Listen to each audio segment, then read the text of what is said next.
मात्र 2 महला सीढ़ी चढ़िले हापी जाउछंती कि श्वास फुली जाउची थका थका लागुची अणनिश्वासी फील करुछंती। अनेक लोक भाबंती बयस बढ़ी गलानी बोधे किंबा मु फिट नाही किंतु यार कारण आउ किछि मध्ये होई पारे। एबे भाबंतु आपणक मसल्स गोटे कार रे इंजिन परी आउ ऑक्सीजन यह हेउची फॉयल।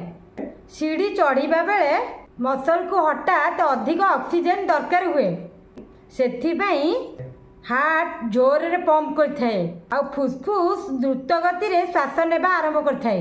किंतु जदि हीमोग्लोबिन कम थाए किंबा फिटनेस न थाए किंबा ओजन अधिक थाए बॉडी को ऑक्सीजन पहुंचाइबा पई अधिक परिश्रम करने को पड़े।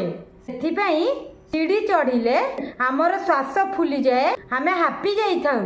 एबे कुहंतु आपण 3 महला सीढ़ी चढ़ी पारिबे ना मझिरे मझिरे अटकी जिवे कमेंट रे जणांतु।